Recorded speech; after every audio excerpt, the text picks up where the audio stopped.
오늘 우리가 이제 사도신경 벌써 6번째인데요. 그동안 지난주에 예수님의 십자가의 죽으심, 그리고 음부에 내려가사, 우리 이제 나라주에는 지옥에 내려가사 이렇게 써 있는데, 죽으신 이후에 음부에 내려가신 그 구절까지 봤고요. 오늘은 부활과 승천입니다. 부활과 승천. 그러니까 부활을 우리가 신앙 고백한다는 게 무슨 의미일까? 그러니까 예수님의 부활을 믿는다. 그러니까 예수님이 부활하신 걸 믿는다라고 하는 그 신앙 고백을 우리가 한다는 것. 그것이 우리가 예수를 믿는 것, 예수를 따르는데 어떤 의미가 있을까를 좀 생각해 보려고 하고요. 또 하나는 조금 낯설을 수 있겠는데, 예수님의 승천. 그러니까 예수님께서 부활하신 이후에 승천하셨는데, 사실 이 사도신경을 가만히 보면 부활은 그냥 간단하게 다시 살아나셨으며 이렇게 딱 끝내고요. 한 줄 전체가 승천에 대한 겁니다. 하늘에 오르시어 전능하신 아버지 하나님 우편에 앉아 계셨다. 그러니까 지금 이 사도신경은 부활을 뭐라고 고백하고 있냐면, 그가 부활했다. 근데 거기서 끝나는 게 아니라 부활해서 그가 승천해서 하나님 우편에 지금도 계시다. 이렇게 신앙 고백을 하고 있습니다. 그러니까 부활을 승천과 연결시키고 있고, 단지 하나님께로 올라갔다 이렇게 끝나는 것이 아니라 올라가서 하나님 우편에 앉아 계신다. 지금 이렇게 신앙 고백을 하고 있습니다. 물론 이제 다음 주 우리 살펴볼 재림 혹은 심판과 관련돼서 부활의 목적이 하나님 우편에 계시다가 다시 오셔서 주님이 죽은 자와 산 자를 심판으로 오신다로 사실은 연결되는데요. 우리는 그냥 부활신앙, 그리고 우리가 예수님의 부활을 믿는다, 거기서 그치는데, 왜 사도신경은 승천, 그리고 더군다나 하나님의 우편에 앉아 계신 것을 강조하고 있는가, 이 부분을 오늘 좀 살펴보려고 합니다. 예수님의 부활했다. 특히 우리 지금 사도신경에 보면 사흘 만에 이렇게 되어 있는데, 사흘 만에 그러면 72시간에 딱 맞췄다, 그런 의미가 아니겠죠? 사흘 걸렸다. 그러니까 예수님께서 금요일날 죽으시고 그 오후 3시쯤 죽으셨다, 이렇게 성경은 기록하고 있죠. 그리고 이 안식 후 첫날, 지금으로 얘기하면 일요일이죠. 우리가 좀 주일이라고 부르는. 그러니까 사실 우리가 일요일을 주일이라고 부르지만 이렇게 부르다 보니까 오해가 있어요. 그러니까 다른 날들은 다 세상의 날이고 일요일만 주님의 날, 로스데이인가 보다, 그런 의미가 아니고요.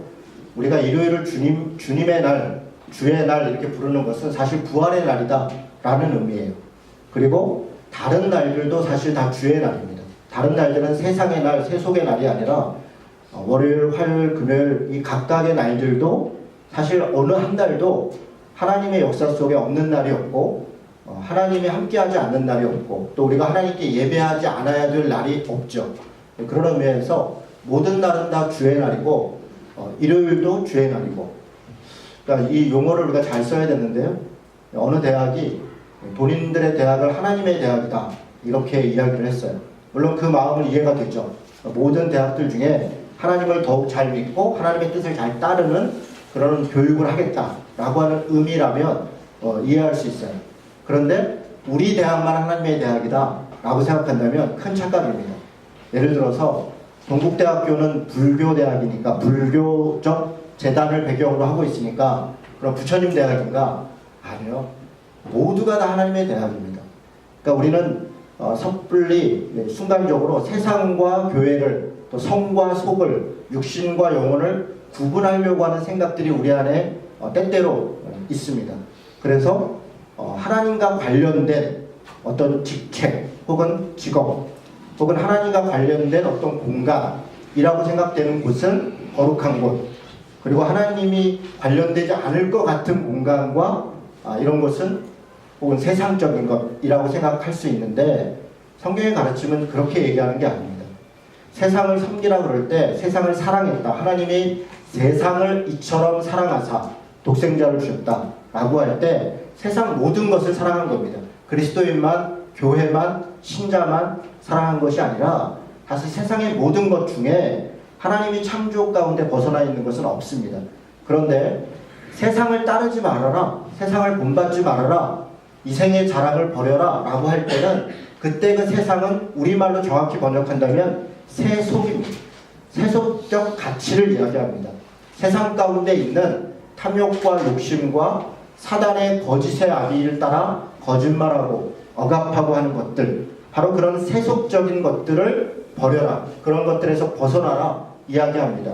그런데 안타까운 것은 우리 교회 안에 세속적 가치는 가득 들어와 있어요. 서열화하고 경쟁하고 무언가를 이 안에서도 서로 억압하고 하는 세속적 가치들은 교회에 들어와 있는데, 세상을 섬기는 것들에 대해서는 우리가 등한시하는 거죠. 세상은 우리가 하나인 것이다. 그러니까 세상과 교회가 구분되어 있지 않다. 그런 의미에서 주일이라고 하는 단어도 우리가 주의 날, 주님의 날 혹은 일요일 한 날만 내가 예배 드리면 나는 신자로서 내가 해야 될 건 다 했어 라고 생각하는 것은 착각입니다. 사실 더 엄격하게 얘기한다면 주일날 교회에 오지 않아도 주 중에 신자로서 살았다면 그것이 오히려 더 주의 날을 잘 지킨 것입니다.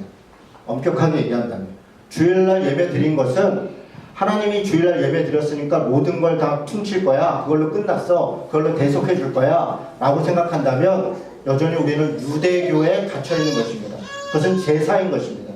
제사는 그렇게 드리는 것이지만 예배는 그렇게 드리는 것이 아닙니다.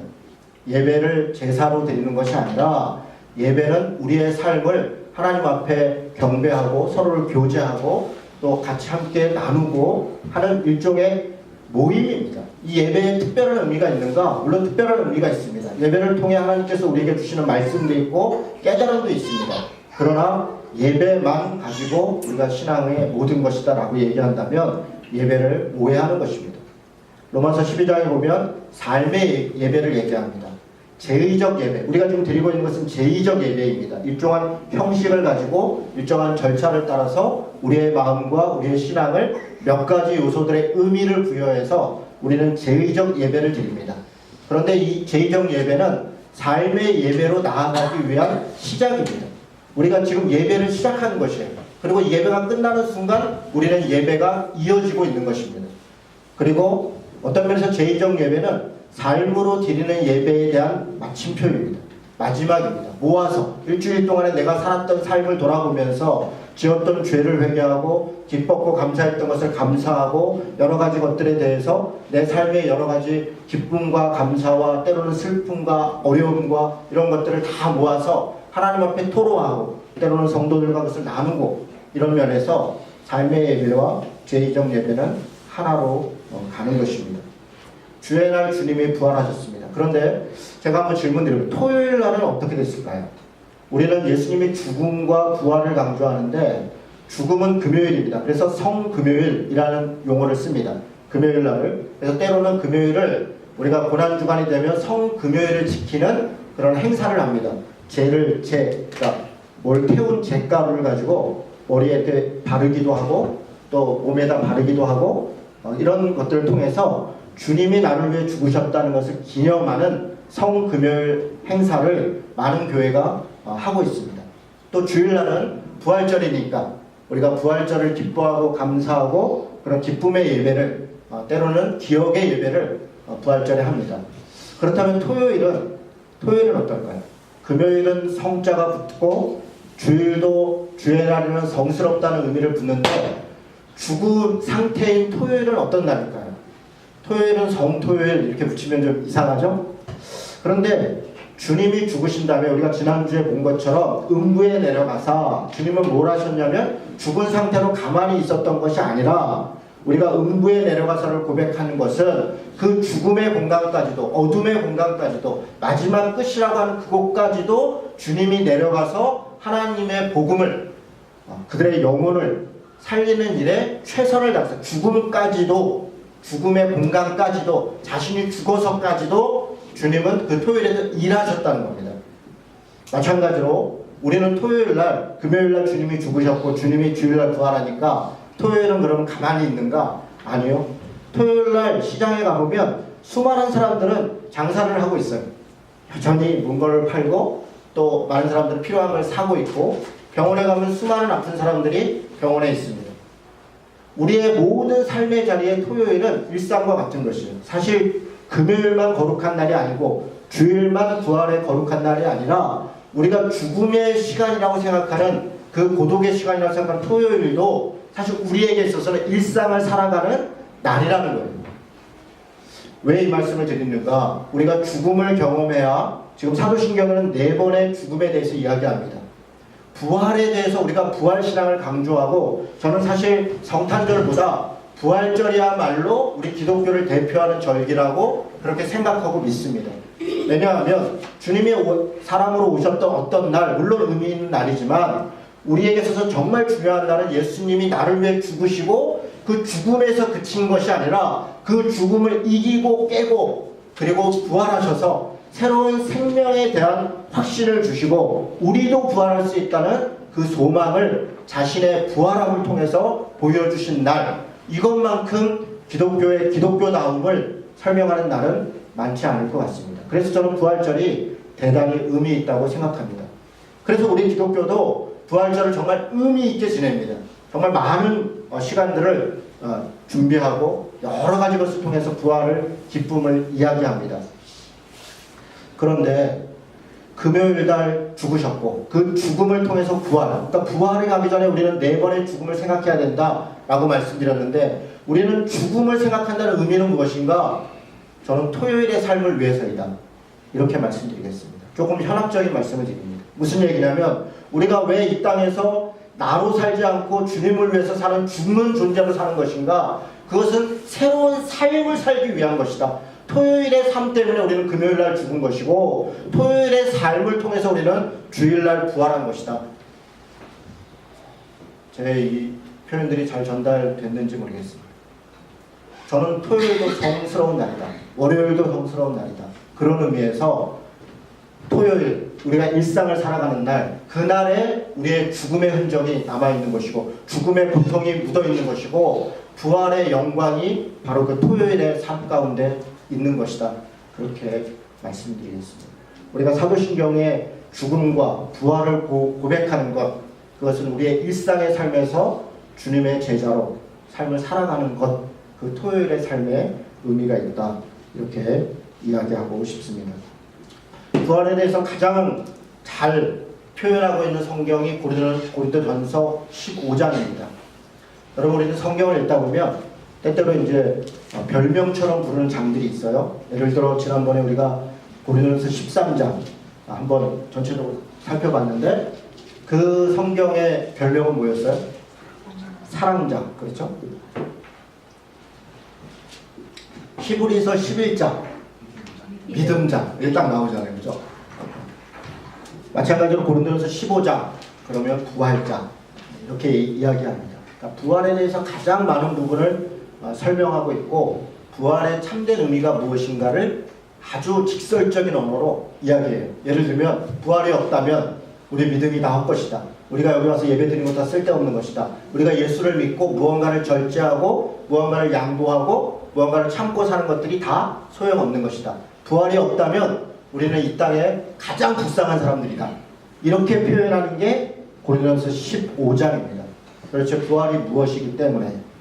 여러분, 오늘 15장 1절에 보면 형제들아, 내가 너희에게 전한 복음을 너희가 알기를 원한다. 지금 부활장이라고 얘기하는데 15장 1절은 좀 뭐라고 시작하냐면, 내가 복음을 알려주겠다. 복음이 무엇인가? 정말 기쁜 소식, 정말 선한 소식, 세상을 전복시킬 것 같은 그런 가장 강력한 소식이 무엇인가? 그 복음이 뭐냐면 이렇게 시작하고 있습니다.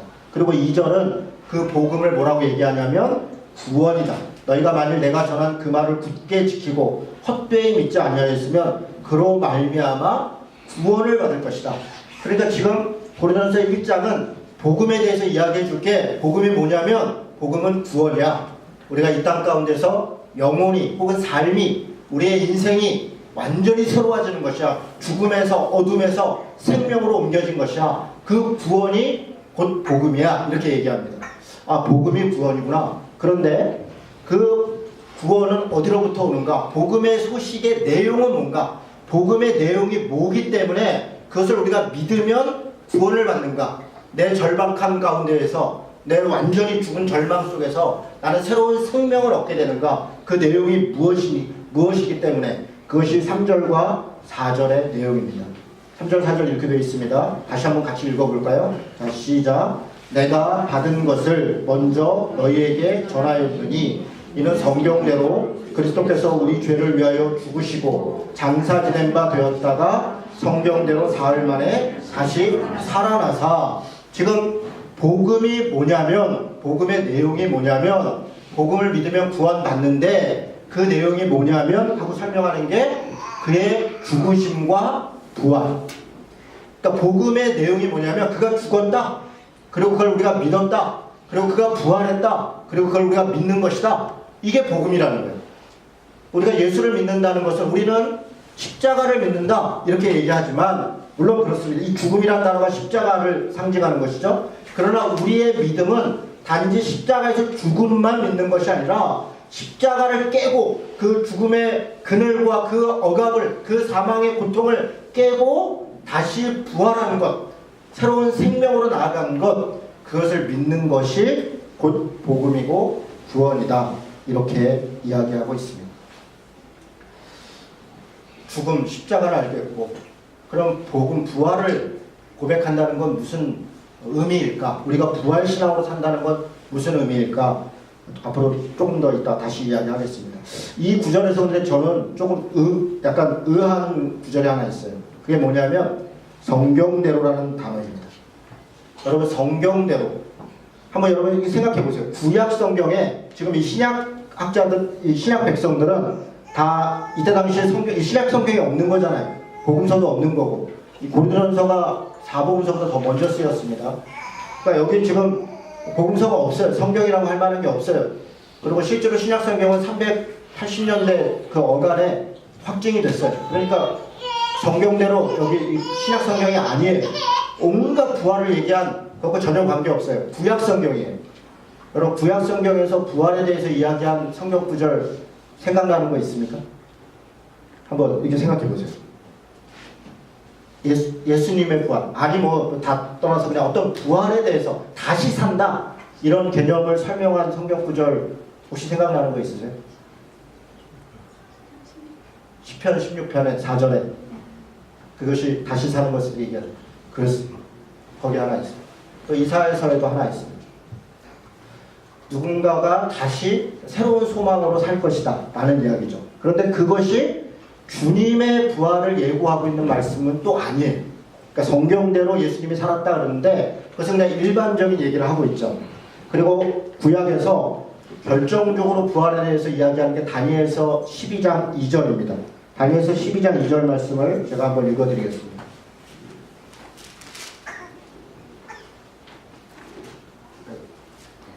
(12장 2절에) 이렇게 되어 있습니다. 땅의 티끌 가운데에서 자는 자 중에서 많은 사람이 깨어나 영생을 받는 자도 있겠고 수치를 당하여서 영원히 부끄러움을 당할 자도 있을 것이다. 자는 자 중에서 누군가는 깨어서 영생을 얻을 것이고 다른 자 중에 깨어서 누군가는 수치를 당할 것이다. 딱 부활과 심판에 대한 말씀이죠. 아마 시편 16편이나 사실 이사야서에 있는 말씀은 뭐 부활에 대해서 이야기했다고 다시 새로운 삶에 대해서 이야기했다고 또 말할 수 있지만, 실제는 그 말씀들의 배경은 이스라엘의 회복입니다. 이스라엘이 포로 잡혀갔고 그리고 멸망했는데 다시 회복될 것이다 라고 하는 게 이사야서나 시편의 배경이에요. 그러니까 우리 영혼의 부활에 대한 이야기가 사실은 아닙니다. 물론 확대해서 해석할 수는 있고요. 그런데 다니엘서는 영생에 대해서도 얘기하고 심판에 대해서도 이야기를 해요. 아마 거의 유일한 구절일 것 같습니다. 그런데 이 말이 그러면 우리가 방금 읽었던 고린도전서의 성경대로 주님이 부활하신다는 그 말씀인가? 아니요. 예수님하고 별로 관계가 없어요. 이 말씀은 또. 이 말씀은 우리들의 부활, 몸의 부활에 대해서 이야기하고 있고 우리들의 심판에 대해서 이야기하고 있습니다. 사실 성경을 읽을 때 이런 게 참 어려움이 있습니다. 예를 들어 뭐 나사렛이라는 단어가 성경에 이야기한 대로 나사렛에서, 근데 구약에 나사렛에서 살 거라는 예언되어 있는 게 없습니다. 그런 단어들이 사실 우리가 성경을 읽을 때 조금 더 신학적인 혹은 역사적인 배경들을 살펴봐야 되는 여러 가지 번거로움을 주는 그런 단어입니다. 왜 성경대로라고 이야기했을까? 왜? 신약 성경은 구약 성경을 문자적으로 혹은 문맥적으로 정확히 인용하지를 않아요. 어떤 면에서는 좀 우리가 볼 때는 좀 당황스럽고 황당하다 싶을 정도로 그 말에 자기 문맥의 뜻이 있는데 신약 성경에 왔을 때는 전혀 다른 이해로 그걸 사용해요. 예수님도 그렇게 많이 하시고요. 바울도 그런 식으로 많이 해요. 예를 들어서 이런 거예요. 요나가 물고기 뱃속에 있었어요. 예수님 뭐라고 얘기하냐면 그처럼 내가 3일 동안 뱃속에 있어야 되는 걸 알지 못했느냐. 아니 요나가 뱃속에 3일 있었던 거를 예수님이 음부 가운데 죽은 다음에 3일 있는 걸로 그걸 누가 생각하겠어요. 그런데 예수님은 그걸 당연하다는 듯이 그게 나를 위한 예고야 라고 이야기하듯이 이야기를 한다고요. 그러니까 어떤 구약의 사건들을 가지고 신약에 있었던 어떤 일들을 설명을 해요. 그러니까 이것은 우리가 참 범접하기 어려운, 우리가 상상하기 어려운 그런 성경 해석이라 사실은 그것에서 수많은 이야기들이 있지만 정답은 잘 모르겠어요. 아마 그 시대로 가봐야 또 여러 가지 문헌과 여러 가지 문화 속에서 당연히 그렇게 인식하는 게 그때는 있었던 것 같아요. 구약의 이야기들이 아마 이게 메시아에 대한 거야 라고 하는 뭔가가 있었던 것 같은데 2000년 지난 우리가 뭐 알 수는 없죠. 그래서 이런 식으로 성경이 해석하고 있다. 그래서 누가복음 24장 44절 47절에 보면 이런 말씀이 있어요. 제가 읽어드립니다. 내가 너희에게 말한 바 곧 모세의 율법과 선지자의 글과 시편에 나를 가리켜 기록된 모든 것이 이루어져야 하리라 한 말이 이것이니라. 자, 무슨 얘기냐면 모세의 율법과 선지자의 글과 시편의 글 이게 다 구약성경이에요. 모세의 율법 그러면 모세오경이고요. 선지자의 글 그러면 선지서들이고요. 시편의 글 그러면 시가서들을 얘기하는 거예요. 이게 다 통틀어서 구약성경에 지금 우리가 그 성경에 나를 통해서 이루어진다. 메시아를 통해서 이루어진다고 한 것이 바로 이것인데 이렇게 지금 설명하고 있는 거예요. 구약성경이 예고한 건데 그게 뭐냐면 이같이 그리스도가 고난을 받고 제3일의 죽은 자 가운데서 다시 살아날 것과 그의 이름으로 죄사함을 받게 되는 회개가 예루살렘에서 시작하여 모든 족속에 전파될 것이 기록되었다. 지금 여기 뭐라고 얘기하냐면 구약성경에 내가 죽을 것과 3일 만에 살아날 것과 그래서 그 복음이 온 세상에 전파될 것이 이미 기록되어 있어. 이미 모세오경에 선지서에 시편 글에 너희들이 알다시피 메시아에 대해서 그렇게 예고하고 있는데 그게 나에 대해서 얘기한 거야. 그리고 그 내용은 이런 거야. 이렇게 이야기하고 있다. 아까 제가 뭐라고 해서 부활에 대해서 얘기한 게 없는데 여기는 지금 마치 당연히 예고하고 있다는 듯이 이야기하고 있다고요. 어디 있을까? 몰라요. 어딘가 있나 봐요. 그리고 어떤 말씀들을 혹은 뭐 다니엘서든 시편이든 이사야서든 그런 말씀을 우리는 그 문맥 속에서 엄밀하게 이스라엘의 회복을 얘기한 거지 예수님의 부활을 얘기한 게 아니야 라고 생각할 수 있으나 신약 백성들은 혹은 예수님은 그것도 자신을 예고한 것으로 이해하고 있고 사용하는 것 같아요. 이 정도만 얘기합니다. 같다는 정도가 제가 할 수 있는 말의 전부다. 왜 이 말씀을 드리냐면 성경대로라는 이 단어를 가지고 성경의 무엇성을 성경이 이러니까 틀렸어 라는 것을 이야기하는 사람들도 있고 또 자기만이 뭔가를 깨달았다는 듯이 성경대로 그러면서 몇 가지 구절을 가지고 또 이 온갖 각종 교리를 만드는 분들이 있어서 말씀드리는 거예요. 그런 말에 해롭되지 말고 잘 모르지만 주님이 그렇게 말씀하셨으니 그런가 보다 그렇게 하자고 말씀드린 겁니다. 예수님이 부활했습니다. 우리는 이것이 너무 명백하고 지금도 우리는 부활신앙에 대해서 이야기를 하는데 그런데 한번 생각해 보세요 여러분. 예수님의 제자들은 왜 이걸 믿지 못했을까요? 이렇게 성경에도 써있고 심지어는 예수님이 살아계실 때 내가 죽은 다음에 3일 만에 부활할 거야 라고 여러 번 이야기하세요. 복음서에 보면 여러 번 이야기해요. 그런데 자신의 모든 것을 다 포기하고 심지어는 부모의 장사까지도 장례까지도 포기하고 자기 모든 직업까지 포기하고 그렇게 예수님을 따랐던 12제자들이 하루 이틀 따른 것도 아니고 3년 동안을 먹고 자고 했다는 그 제자들이 왜 부활을 믿지 못했을까요? 부활이 우리는 그걸 그냥 믿으면 되지. 여러분 제가 다시 여러분 부활을 믿습니까? 여러분 정말 부활을 믿으세요? 예수님이 부활했다고 믿으세요? 성경에 기록됐으니까 그렇다 치자. 그럼 다시 물어보겠습니다. 예수님처럼 우리가 부활할 걸 믿으세요? 우리가 부활할 걸 믿으세요? 지금 사도신경은 맨 마지막에 몸의 부활을 믿는다. 이렇게 얘기를 해요. 여러분, 우리가 습관적으로 믿는다고 얘기하지만 부활을 믿는다고 정말 우리가 정말 믿을까? 자, 그러면 믿음은 뭘로? 제자들은 지금 부활을 알았고 들었지만 그들은 결정적일 때 도망갔어요. 그럼 믿지 않았던 것이죠. 그들은 언제 믿었어요? 그들은 언제 믿게 됐습니까? 여러분, 너무 놀랍게도 예수님이 부활했다는 얘기를 여인들이 와서 전하는데도 믿지 않아요. 너무 신기하죠? 저는 그 장면을 볼 때마다 신기해요. 아니, 누군가 나한테 옆에서 얘기만 해도 내가 들어만 봤어도 수도 없이 들었다면 한 조그만 것만 있어도 믿을 것 같은데 봤다고 뛰어왔는데도 안 믿어요. 왜 그랬을까요? 저는 두려움이었다고. 두려움. 여러분, 지금에 있어서 우리에게 있어서 부활은 엄청난 축제와 기쁨의 소식이지만 당시의 십자가와 마찬가지로 예수님이 살아났다는 것은 그들에게 있어서는 무언가를 책임져야 되는 엄청난 두려움에 쌓여있는 사람들에게 이야기하고 있다고요. 지금 예수님이 죽은 거예요. 능지처참을 당해서 죽었는데 내가 저 사람 알아, 내가 저 사람 따르는 사람이야 라고 하는 순간 자기도 죽을 수 있는 거라고요.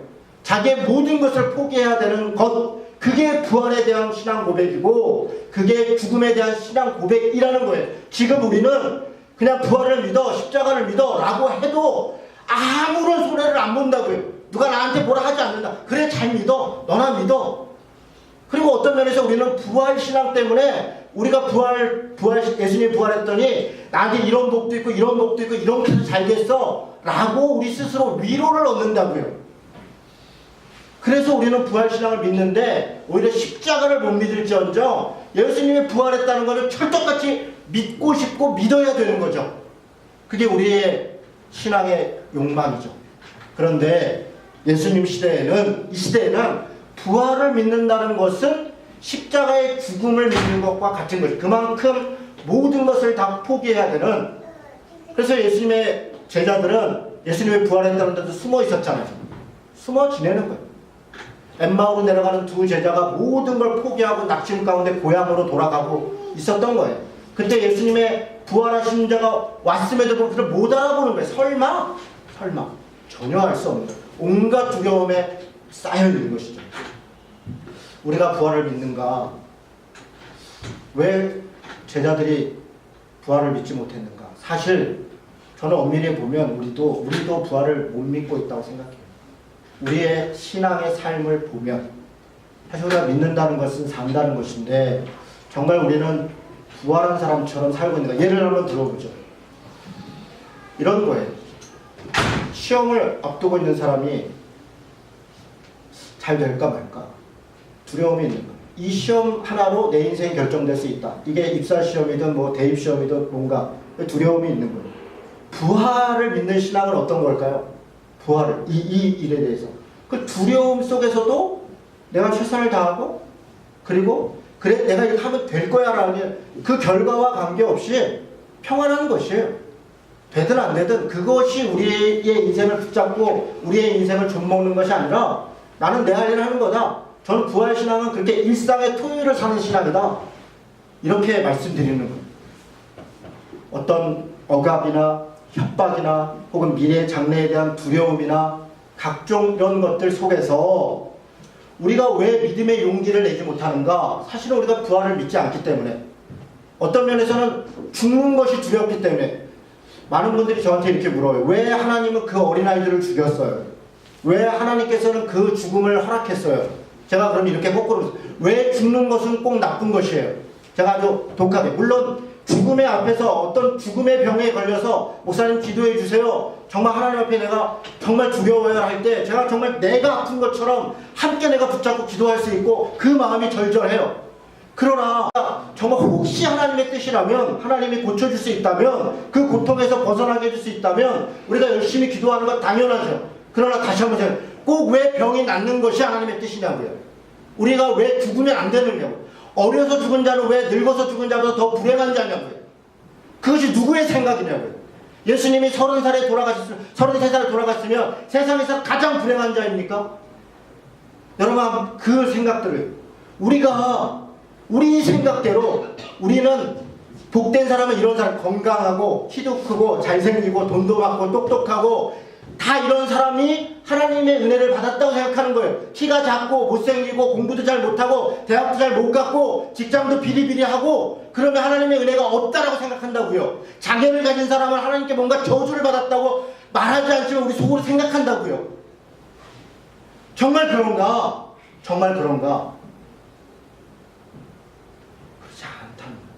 우리가 부활의 신앙으로 산다는 것은 우리의 어떠함 때문에 있는 것이 아니라 한결같은 것입니다. 과연 우리는 부활의 신앙으로 살고 있는가? 우리 자신을 좀 다시 한번 돌아볼 필요가 있겠다. 제자들이 그렇게 두려워했고 믿지 못했는데 그들은 어떻게 부활을 믿게 됐습니까? 예수님이 부활했습니다. 그리고 40일 동안 있었어요. 오늘 고린도전서에도 그가 게바에게 보이시고 12제자에게와 500의 형제에게 보이셨다. 어느 기간 동안? 40일 동안이나. 여러분 40일은 딱 40일을 얘기하는 게 아니에요. 성경에 40년, 40일 이런 것들은 다 어떤 절대적 시간을 얘기해요. 40이라고 하는 절대적 시간. 예수님이 광야에서 40일 시험에 들었다. 40일 했나 보다. 우리 그렇게 생각할 필요 전혀 없어요. 어떤 기간 동안에 그것을 40일이라고 볼 수 있어요. 예수님이 부활한 다음에 40일 동안을 제자들과 함께 있었어요. 그러니까 제자들과 함께 있어서 내가 살아있지, 잘 봐, 똑바로 봐, 내가 살아있지, 나 먹어, 나 잠도 자, 그러면서 자 말씀을 다시 가르쳐줄게, 똑바로 배워. 그렇게 해서 제자들이 예수님을 보았고 또 그 말씀을 들었고 배워서 자신감이 생겨서 부활을 믿게 되었는가? 아니요. 제가 왜 아니라고 얘기하냐면 예수님이 승천하셨어요. 승천하실 때만 해도 제자들은 예수님의 승천을 기뻐했어요. 그런데 그랬던 자들이 예수님이 이제 안 보이잖아요.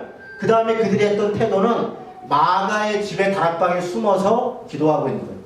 누군가들이 자들이 쫓아올까봐. 그 이후에 베드로의 행동들을 보면 엄청난 두려움에 빠져 있다는 걸 알 수 있어요.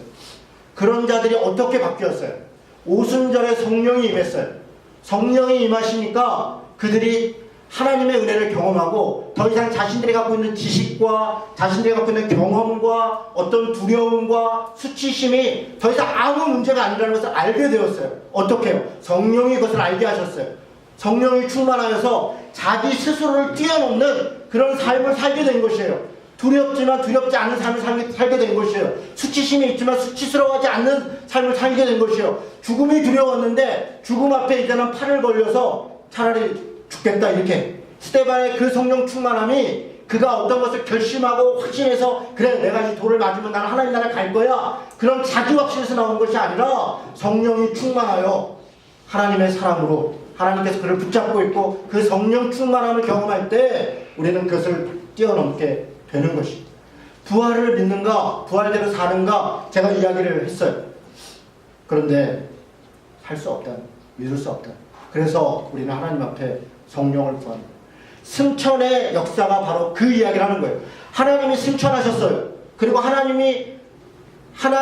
예수님이 하나님의 보좌 우편에 앉으셨어요. 그게 무엇을 의미하는가?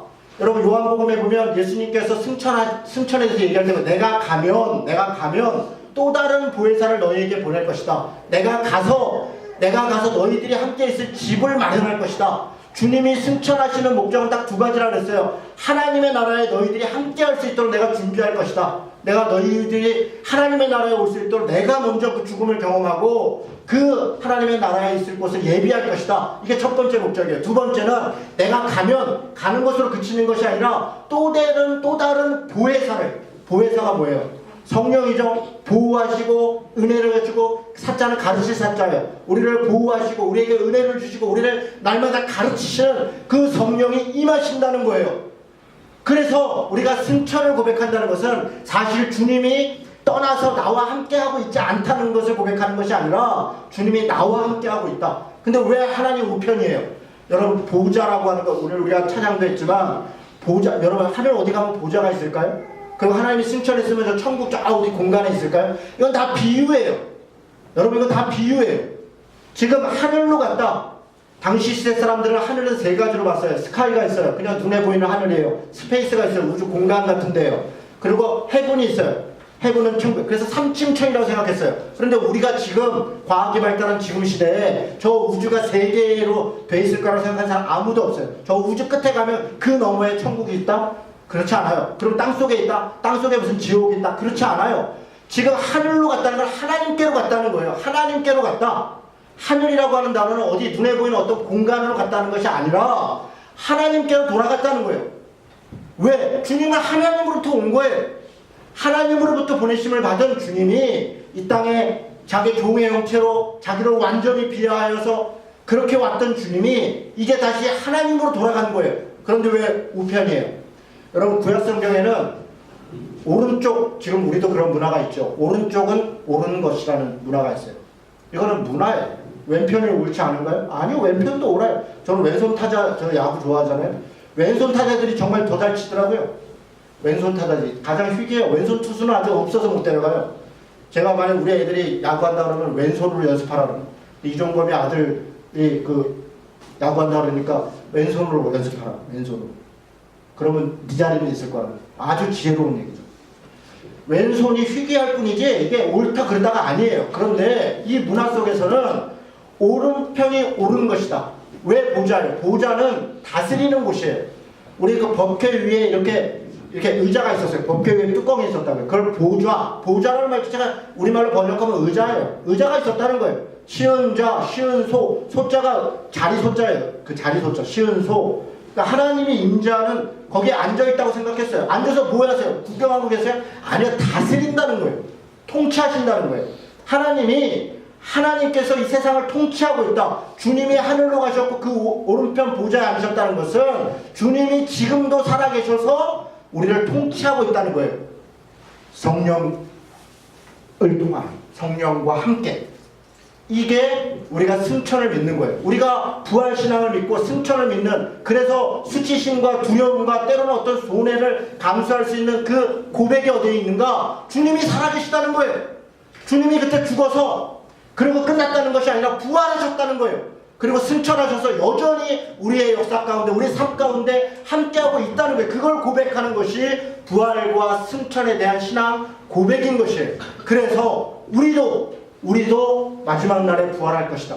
몸의 부활을 믿습니다. 사도신경은 부활을 딱 두 번 언급해요. 한 번은 주님의 부활, 또 한 번은 몸의 부활, 우리들의 부활이에요.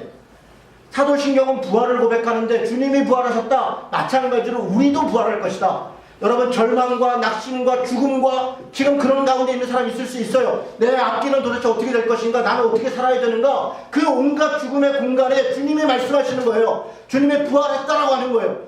거기서 절망에 무너져 있지 말고 생명으로 살으라는 거예요.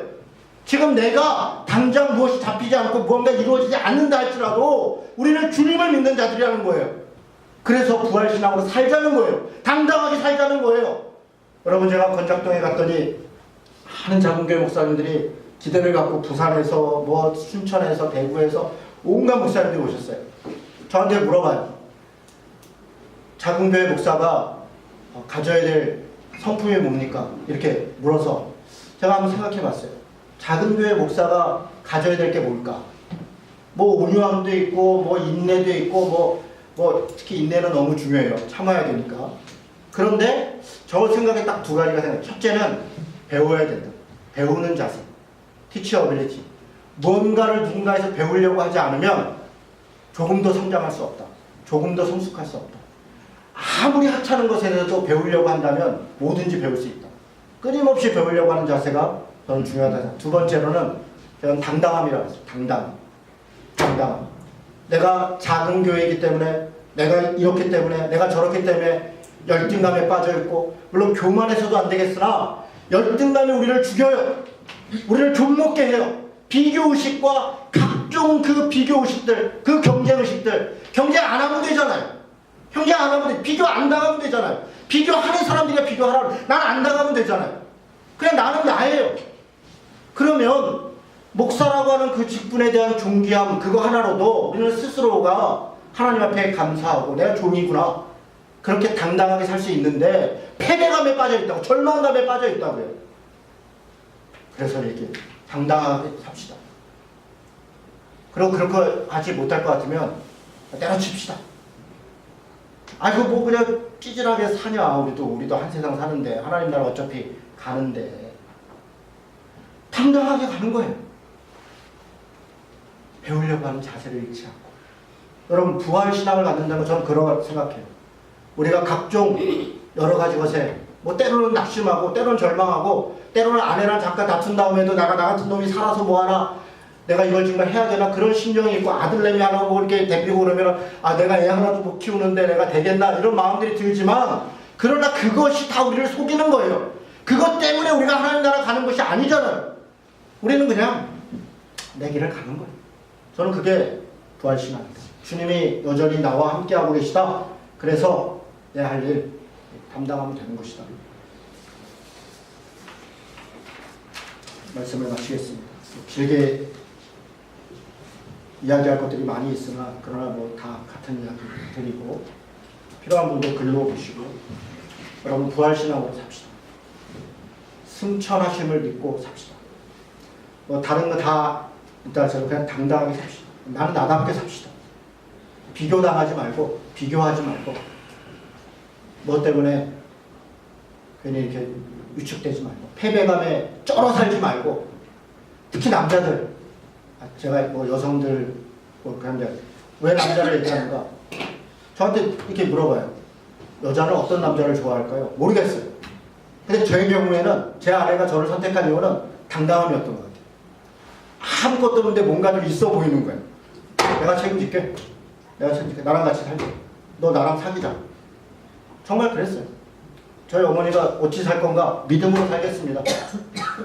제가 아마 뭐 잘 살기는 못할 것 같습니다. 밥은 안 굶게 하겠습니다. 지금 뭐 아내 때문에 제가 밥은 안 굶지만 뭐 어쨌든 밥은 안 굶게 하겠습니다. 그냥 밑도 끝도 없이 당당한 거예요. 물론 뭐 다른 것도 있지만 저는 그냥 하나님에 대한 믿음이 있었어요. 아 하나님이 저를 부르셨는데 그리고 뭐 나름대로 제가 뭐 이것저것 하고 싶은 게 있었는데 때로 이렇게 막으시기도 하고 이렇게 돌려치기도 하시고 했거든요. 그래서 저 딸이는 뭐 고민하면서 이렇게 저렇게 선택한 것도 있거든요. 그러면 밥은 안 굶게 해주시겠지. 그리고 저는 밥만 안 굶으면 된다는 그 이상 욕심이 없었어요. 진짜로. 지금도 그래요. 밥만 안 굶으면 당당하게 살자. 밥만 안 굶어요. 저는 우리 신자들에게도 그렇게 말하고 싶어요. 당신은 목사니까 아 그럼 목사해요. 그럼 목사해. 밥만 안 굶으면 당당하게 삽시다. 밥만 안 굶으면 찌질하게 살지 말고 그냥 믿음으로 삽시다. 옳은 게 옳은 것이고 바른 게 바른 것이에요. 뭐 그것 때문에 뭐 내가 굶어 죽을까 하면 아니 지금 우리나라 이렇게 잘 사는데 뭐 나라에서 뭐라도 죽었죠. 뭐 안 되면 교회에서라도 밥이라도 한 번 죽었죠. 뭐. 아 저는 그렇게 살려고 그래요. 밥만 안 굶으면 하고 싶은 거 하고 당당하게 삽시다. 그게 저는 부활신앙이라고 믿고 하나님이 우리를 통해서 일하실 때 우리를 내어드리면 그 통치 가운데 있는 승천을 믿는 신앙이라고 그렇게 믿습니다. 올 한 주간도 당당하게 사십시오. 기죽지 말고 고개 숙이지 말고 그걸 명언이네 그죠? 저 박항서 감독의 고개 숙이지 말고 우리 할 거 해가면서 그렇게 부활의 신앙인답게 주님의 제자답게 그렇게 사시는 신자 되시기를 주님의 이름으로 축원합니다.